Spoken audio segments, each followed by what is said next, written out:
Hi friends, ફરીથી આપ સૌનું સ્વાગત છે તમારી favourite YouTube channel Shri JP Education કેરમાં. મિત્રો, આગળના વિડીયો લેક્ચરમાં આપણે કેટલાક અગત્યના સૂત્રોની ચર્ચા કરી હતી અને ચેપ્ટરનું નામ હતું બીએસઆની રેફરન્સ બુકનું સેમેસ્ટર 6નું 7મું ચેપ્ટર સમતૂર વિશ્લેષણ. આજના લેક્ચરમાં આપણે આ ચેપ્ટરના સૌથી મહત્ત્વના કેટલાક એમસીક્યુ એટલે કે ટૂંકા દાખલાની ચર્ચા કરીશું, જે તમને શોર્ટ એક્ઝામ્પલમાં પણ કામ લાગશે અને એમસીક્યુમાં પણ કામ લાગશે. તો મારી પાસે છે બીએસ શાહની રેફરન્સ બુક અને એમાં કેટલાક મહત્ત્વના એમસીક્યુ એની આજે આપણે ચર્ચા કરીશું. તો પહેલેથી આપણે શરૂઆત કરીએ તો પહેલો જ એમસીક્યુ મીન્સ કે પહેલો જ શોર્ટ એક્ઝામ્પલ. તો બુક લઈને તૈયાર થઈ જાઓ, હું સોલ્વ કરાવું છું. ચાલો રીડ કરું છું. પહેલો સમ: એક કંપની એક જ વસ્તુનું ઉત્પાદન કરે છે અને તે એકમ દીઠ 15 રૂપિયાની કિંમતે વેચે છે. તે પેદાશનો ફાળો વેચાણ ગુણોત્તર 40% છે. કંપનીનું સમતૂર બિંદુ ₹18,000ની વેચાણની સપાટીએ મળે છે. જો 1500 એકમોનું વેચાણ થાય તો નફાની રકમ કેટલી હશે? ચાલો રકમ વાંચી સોલ્વ કરીએ આપણે. અહીંયા તમે જુઓ, એકમ દીઠ 15 રૂપિયાની કિંમતે વેચે છે, મતલબ કે સેલિંગ પ્રાઇસ એસ એ પર યુનિટ કેટલા રૂપિયા છે? તો 15 રૂપિયા. પછી ફાળો છેદમાં વેચાણનો ગુણોત્તર એટલે કે C/S, એને આપણે કહીશું PVR. દાખલામાં આપેલો છે 40%. સમતૂર બિંદુ 18,000 રૂપિયાની વેચાણની સપાટીએ મળે છે.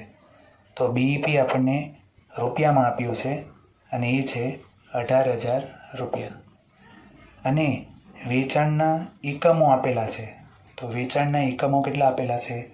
તો 1500 એકમોનું વેચાણ થાય તો નફાની રકમ, નફો મીન્સ કે પ્રોફિટ, પી આપણે શોધવાનો છે.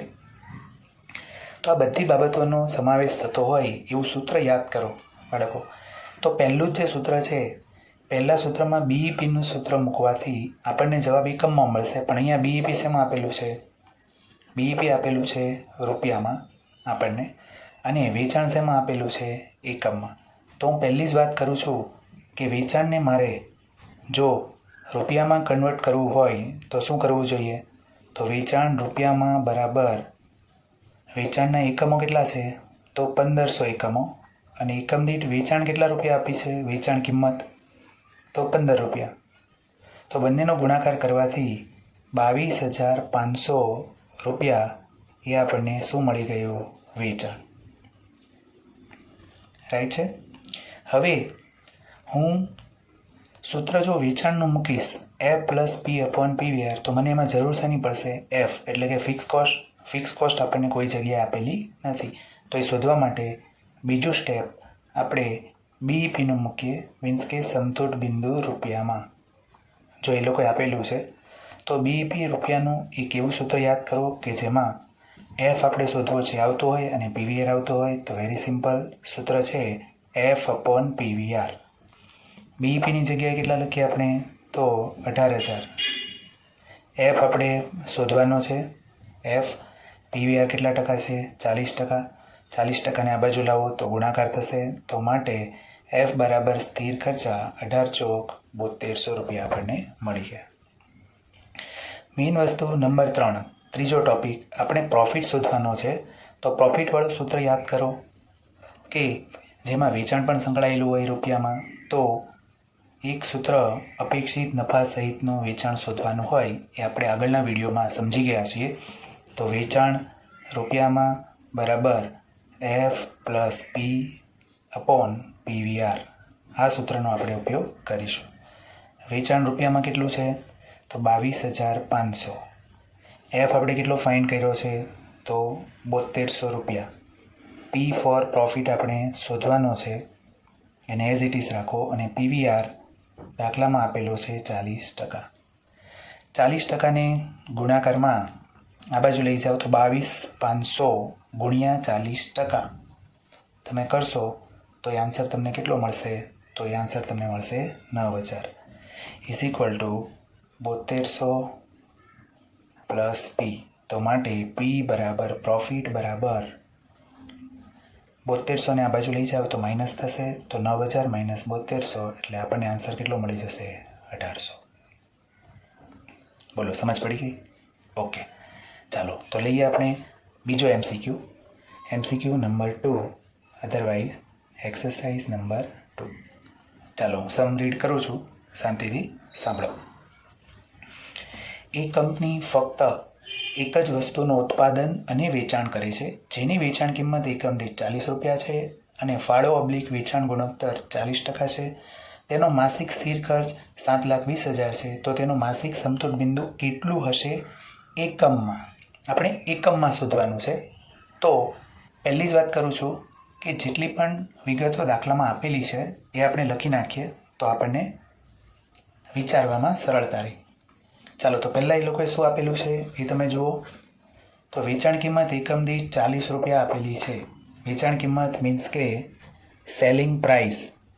તો સેલિંગ પ્રાઇસ એસ તમને આપેલી છે 40 રૂપિયા, રાઈટ. પછી તમને કીધું છે ફાળો છેદમાં વેચાણનો ગુણોત્તર, મતલબ કે પીવીઆર. પીવીઆર આપણને આપી દીધેલો છે 40%. પછી માસિક સ્થિર ખર્ચ મતલબ કે એફ આપણને આપેલો છે 7,20,000 રૂપિયા. હવે શોધવાનું શું છે? તો બીઈપી એકમમાં આપણે શોધવાના છે. તો બીઈપી એકમમાં શોધો એવું આપણને કહે છે. તો બીઈપી એકમમાં શોધવા માટેનું પહેલું જ સૂત્ર યાદ કરો, તો F/S - V. એ સૂત્રની જરૂરિયાત શું છે એ તમે જુઓ. તો એફ કુલ હોવો જોઈએ, આપણી પાસે છે. એસ અને વી એકમ દીઠ હોવા જોઈએ. તો એસ આપણી પાસે એકમ દીઠ છે, પણ વી આપણી પાસે એકમ દીઠ નથી. તો વી શોધવા માટે તમે શું વિચારશો? વી મતલબ કે વેરિયેબલ કોસ્ટ, ચલિત ખર્ચા. તો એક અગત્યના સૂત્રમાં આપણે આવો રિલેશન જોઈ ગયા છીએ કે પીવીઆરના ટકા અને ચલિત ખર્ચના ટકાનો સરવાળો હંમેશા 100% થાય. તો અહીંયા પીવીઆર 40% છે કે પીવીઆર 40%, તો માટે variable cost V is equal to 60% હશે. એ કોના 60% સમજવાના? તો વેચાણ કિંમતના. ચાલો, તો વેચાણ કિંમત એકમ દીઠ કેટલી છે? 40 રૂપિયા છે. તો 40 રૂપિયાના 60% ઇઝ ઇક્વલ ટુ 24 રૂપિયા. એ વીની કિંમત આપણને મળી ગઈ. હવે આપણે મેઇન સૂત્ર મૂકીએ કે બીઈપી એકમમાં is equal two F/S - V. આ સૂત્રની જરૂરિયાત એ ખાસ ધ્યાનમાં રાખજો. એફ કુલ હોવો જોઈએ, એસ અને વી બંને એકમ દીઠ હોવું જોઈએ. તો એફ આપણી પાસે છે 7,20,000 છેદમાં એસ આપણી પાસે છે 40 માઇનસ વી આપણે શોધ્યો છે 24. તો 7,20,000 છેદમાં 40 - 24 બરાબર 16. ભાગાકાર કરો તો ફાઇનલ આન્સર તમને કેટલા એકમો મળી જશે? 45,000 એકમો. બોલો, સિમ્પલ છે? ઓકે, નેક્સ્ટ પોઈન્ટ પર જઈએ આપણે. એક્સરસાઇઝ નંબર 3 એટલે કે એમસીક્યુ નંબર 3. ચાલો હું રીડ કરું છું. બોલો. અલિમિટેડ એક વસ્તુનું ઉત્પાદન અને વેચાણ કરે છે. તેના બજેટ પ્રમાણે અઠવાડિક 2400 એકમોની ઉત્પાદન સપાટી નક્કી કરેલી છે. તેની એકમ દીઠ પડતર અને વેચાણ કિંમતનું માળખું નીચે પ્રમાણે છે. અંડરલાઇન કરજો, એકમ દીઠ પડતર અને વેચાણ કિંમત. એટલે માહિતી બધી કેવી આપી છે? એકમ દીઠ. વેચાણ કિંમત 600 બાદ ચલિત ઉત્પાદન 150 માઇનસ અન્ય ચલિત પડતર 50, સ્થિર ખર્ચા 300 અને નફો 100. ઉપરની વિગતો પરથી અઠવાડિક સમતોલ બિંદુ એકમોમાં નક્કી કરો. અને જવાબના 4 ઓપ્શન આપેલા છે. ચાલો પહેલાં તો એ લોકોએ શું આપ્યું છે એ બધી ભાષા તમે લખી નાખો. પહેલાં તો વેચાણના એકમો એ લોકોએ આપ્યા છે. વેચાણના એકમો એ પહેલાં તમે જુઓ. તો વેચાણના એકમો કેટલા આપેલા છે? તો 2400. પછી આગળ વેચાણ કિંમત એટલે કે સેલિંગ પ્રાઇસ એસ 600 રૂપિયા આપી છે. ચલિત પડતર વેરિયેબલ કોસ્ટ 2 પ્રકારની આપી છે. ચલિત ઉત્પાદન 150, અન્ય ચલિત પડતર 50, બંને મળીને ચલિત પડતર એકમ દીઠ 200 રૂપિયા. પછી સ્થિર ખર્ચ એફ તમને આપેલા છે 300. અહીંયા મારે વાત કરવી છે કે મોસ્ટ ઓફ આખા ચેપ્ટરમાં આપણે યાદ રાખીશું કે સ્થિર ખર્ચ એકમ દીઠની જનરલી ક્યાંય જરૂર પડતી નથી. અહીંયા એ લોકોએ એકમ દીઠ આપ્યા છે, તો એને કુલમાં કન્વર્ટ કરવા માટે આપણે ગુણ્યા ઉત્પાદનના એકમો કેટલા છે? 2400. એ કરીએ તો 24×72, તો 7,20,000 રૂપિયા એ સ્થિર ખર્ચ આપણને કુલ મળી ગયો. બીજી બધી જે માહિતી છે તે એકમ દીઠ છે અને સ્થિર ખર્ચ આપણને કેવો મળી ગયો? કુલ. પછી એ લોકોએ આપેલો છે પી એટલે કે પ્રોફિટ એટલે કે નફો, એ આપેલો છે 100 રૂપિયા. શોધવાનું છે શું? તો સમતોલ બિંદુ એકમોમાં. ઓકે, તો વેરી સિમ્પલ. પહેલું જ સૂત્ર યાદ કરો. સમતોલ બિંદુ એકમમાં શોધવા માટે પહેલું જ સૂત્ર આપણું F/S - V.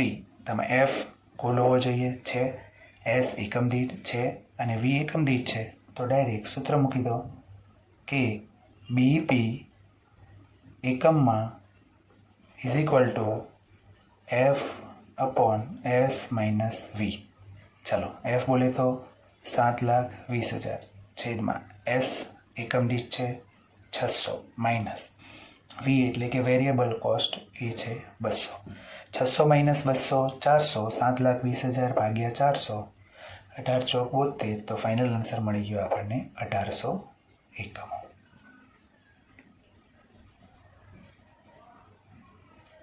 બોલો, છે ને સિમ્પલ? ચાલો આપણે જઈએ નેક્સ્ટ MCQ પર. ચાલો નેક્સ્ટ MCQ નંબર 4 એટલે કે એક્સરસાઇઝ નંબર 4 હું રીડ કરું છું. એક કંપનીના આગામી માસ માટેના બજેટ માટેની માહિતી નીચે મુજબ છે. બજેટ મુજબ વેચાણ આપ્યું છે, બજેટ મુજબ ફાળો આપ્યો છે, બજેટ મુજબ નફો આપ્યો છે. ઉપરની વિગતો પરથી નીચેના પૈકી બજેટ મુજબ સમતોલ બિંદુ નક્કી કરો. મતલબ કે સમતોલ બિંદુ આપણને શોધવાનું કહે છે. પહેલાં તો જે આપેલી છે એ વિગતો તમે લખી દો. તો પહેલી જ વાત કરું છું, વેચાણ. તો વેચાણ એ લોકોએ આપેલું છે જેને તમે એસ કહી શકો. ટોટલ સેલ્સ કે સેલિંગ પ્રાઇસ ટોટલ 5 લાખ. પછી ફાળો આપેલો છે, ફાળો એટલે કે કન્ટ્રીબ્યુશન સી એ આપેલો છે 2 લાખ. અને નફો એટલે કે પ્રોફિટ એ આપેલો છે 50,000. અને શોધવાનું શું કહે છે? તો શોધવાનું કહે છે આપણને સમતોલ બિંદુ મીન્સ કે બીઈપી રૂપિયામાં શોધો, એવું આપણને જણાવે છે. બીઈપી રૂપિયામાં 3 વિગતો આપણને આપેલી છે, એના પરથી બુદ્ધિ દોડાવીને આપણે બીઈપી શોધીએ. તો બીઈપીનું સૂત્ર તમે યાદ કરો. તો પહેલું સૂત્ર F/S - V. તો F આપણી પાસે નથી, S અને V એકમ દીઠ મળે એમ નથી, તો પહેલું સૂત્ર કામ નહીં લાગશે, બીજું સૂત્ર પણ કામ નહીં લાગશે. ત્રીજું સૂત્ર F/PVR. એ સૂત્રની જરૂરિયાતમાં F મિસિંગ છે, તો પહેલાં F શોધવું પડશે. PVR પણ મિસિંગ છે, તો PVR શોધવું પડશે. તો આ દાખલો 3 સ્ટેપમાં આપણે સોલ્વ કરીએ. તો પહેલાં હું PVR ફાઇન્ડ કરું છું. PVR, તો PVRનું સૂત્ર યાદ કરું. પહેલું સ્ટેપ આપણું PVR is equal to C/S multiply by 100. C contribution છે 2 લાખ, S ટોટલ સેલ્સ છે 5 લાખ ગુણ્યા 100. આ બંને અમાઉન્ટ એકમ દીઠ હોય તો પણ જવાબ મળે અને બંને કુલ હોય તો પણ આપણને જવાબ મળશે. તો આ સૂત્રનો ફાઇનલ આન્સર ટકાવારીમાં આપણને મળશે 40%. બીજું સ્ટેપ આપણને PVR મળી ગયો. હવે આપણને F જોઈએ છે. તો F ફાઇન્ડ કરવા માટે વેચાણ આપેલું છે, તો વેચાણનું સૂત્ર મૂકો. વેચાણ રૂપિયામાં ઇઝ ઇક્વલ ટુ F+P/PVR. વેચાણ કેટલું આપેલું છે? તો વેચાણ સેલ્સ આપેલું છે આપણને 5 લાખ. F આપણને ફાઇન્ડ કરવો છે, તો એફની જગ્યાએ એફ. પ્રોફિટ કેટલો થાય છે તો 50,000. પીવીઆર કેટલો મળ્યો તો 40%. 40%ને આ બાજુ લઈ જાઓ તો ગુણાકાર 5 લાખ ગુણ્યા 40%, તો એ આન્સર 2 લાખ મળશે. Is equal to f plus 50,000. 50,000ને ડાબી બાજુ લઈ જાઓ તો માઇનસ થશે, તો ફાઇનલ આન્સર એફ એટલે કે સ્થિર ખર્ચા આપણને કેટલા મળી ગયા તો 1,50,000 રૂપિયા. અને છેલ્લું સ્ટેપ નંબર 3, આપણો મેઇન આન્સર શું માંગે છે, શું પૂછ્યું છે તો બીપી રૂપિયામાં is equal to f upon PVR. તો એફ આપણે ફાઇન્ડ કર્યો છે 1,50,000 અને છેદમાં પીવીઆર આપણે ફાઇન્ડ કર્યો છે 40%. તો કેલ્સીમાં ગણતરી કરો 1,50,000 ભાગ્યા 40%. 1,50,000 ભાગ્યા 40%, તો ફાઇનલ આન્સર આપણને મળશે 3,75,000 રૂપિયા. બોલો, તો બાળકો એક્સપેક્ટ કરું છું કે તમને બધી જ સમજ પડી ગઈ હશે. જો આ વિડીયોના સૂત્રોમાં તમને સમજ ન પડી હોય તો આપણો અગાઉનો આ ચેપ્ટરનો ફર્સ્ટ વિડીયો તમે રિફર કરી જજો. એમાં મેં બધા જ સૂત્રોની એકદમ વ્યવસ્થિત રીતે સમજૂતી આપેલી છે.